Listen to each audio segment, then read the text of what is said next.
Hey y'all. So tonight I wanted to start the year off on a positive note. Um, but our president went and got us into this Iran debacle, so we're not going to be able to do that.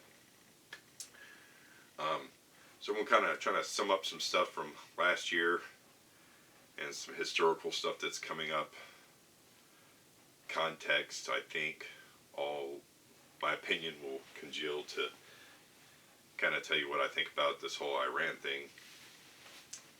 So let's go back and start with a few months ago where the guy went into Walmart and out in Texas and shot and murdered and wounded a bunch of innocent shoppers.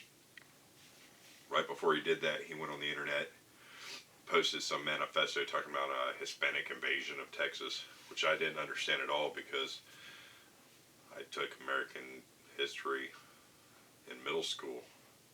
Everybody took history class. And here I learned about the Alamo. So I couldn't understand why a white guy from Texas didn't understand it. Texas has always been full of Latinos and Hispanics because it used to be Mexico.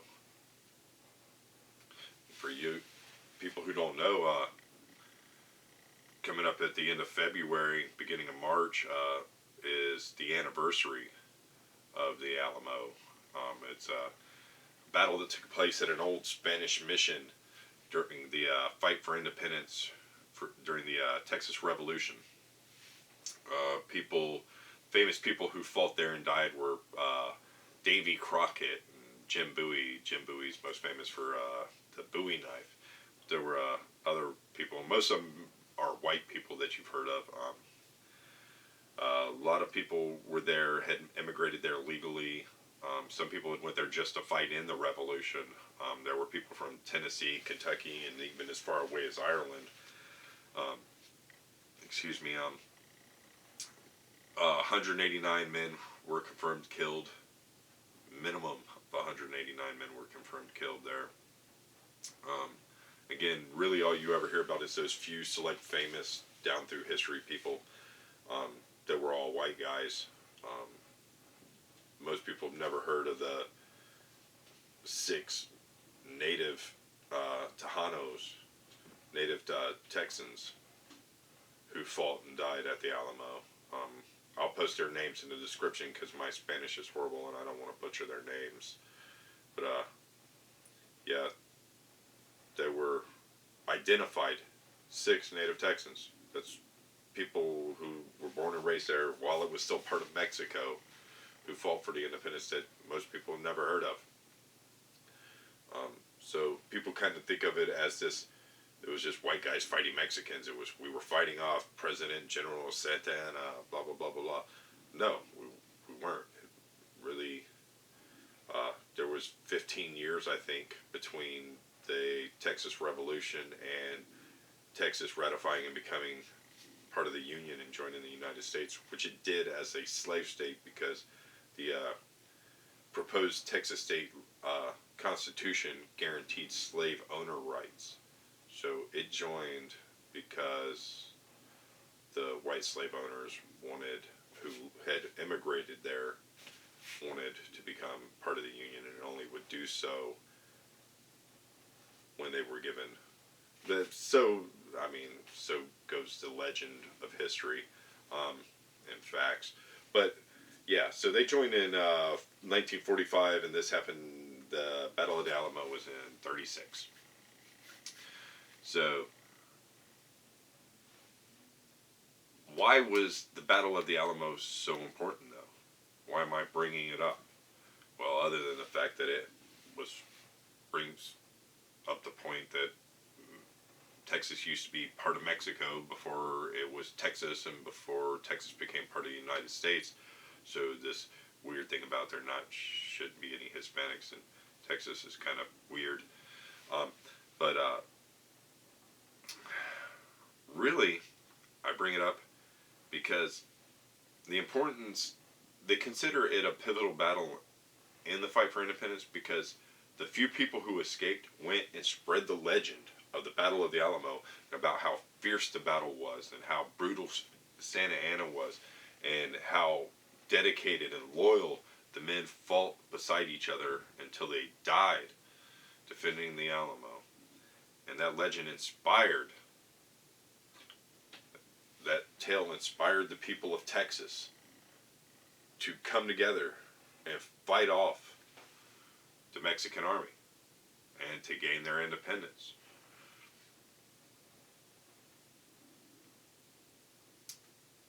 Now you look at today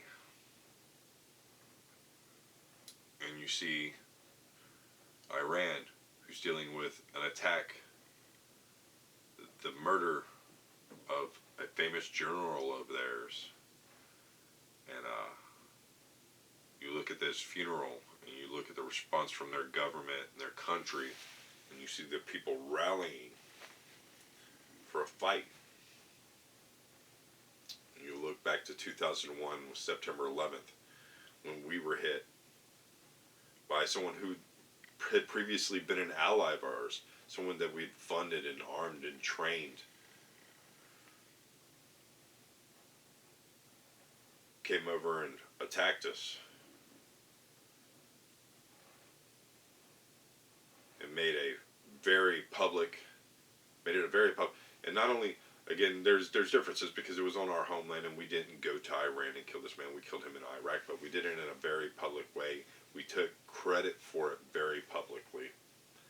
And not only that, but we did so on the territory of another sovereign nation who was working as an ally of ours, who has now, since this attack and the murder of Soleimani, requested that we leave.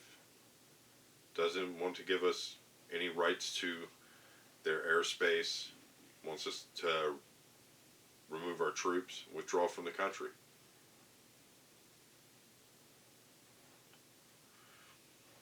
There's a lot of people being critical about all the lives, everything that's been wasted. Yeah, well, that was wasted the moment we went there. We know that already. We know that when Robert Mueller came before Congress and testified about weapons of mass destruction, he was lying. He knew he was lying. When all these war hawks and warmongers got up there and said that we needed to go in, we were doing it on a reactionary basis. We were reacting to being hit.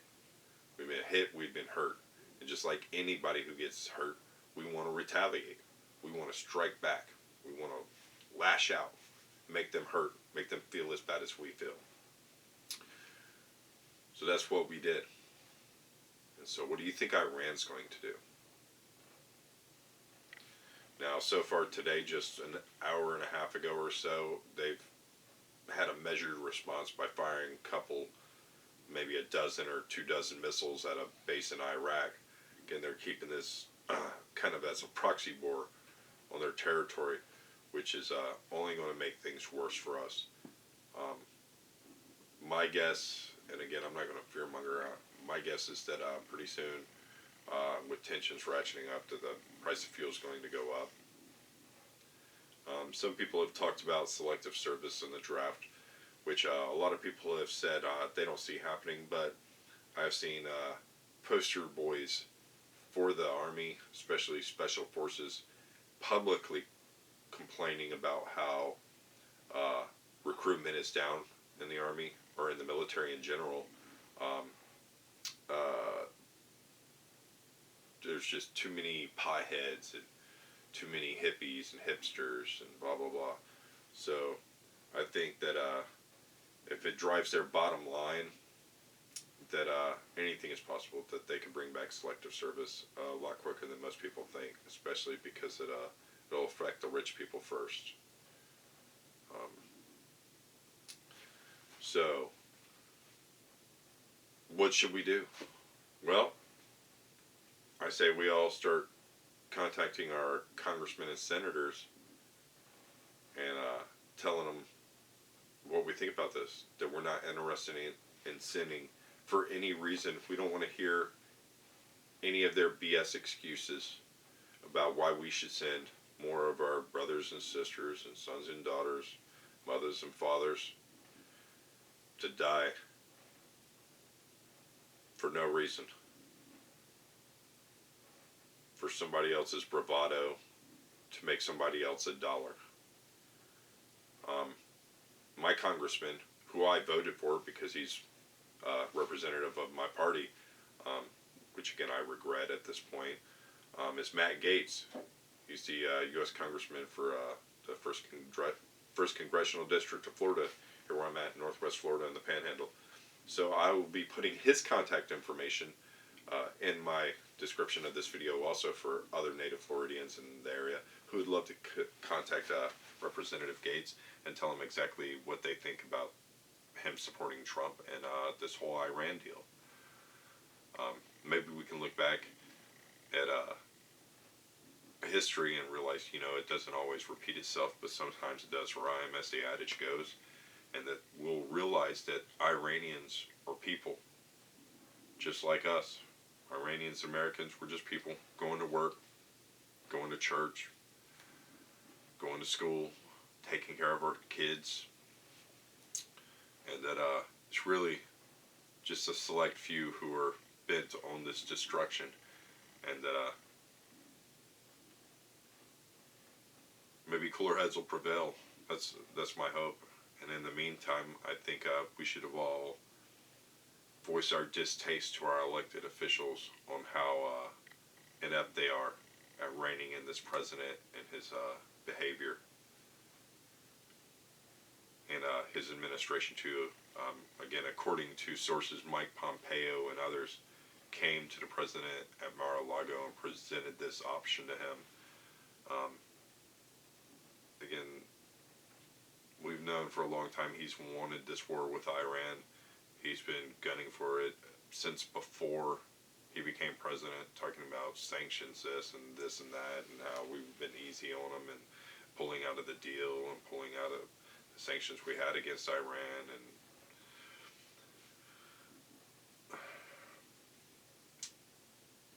I just think that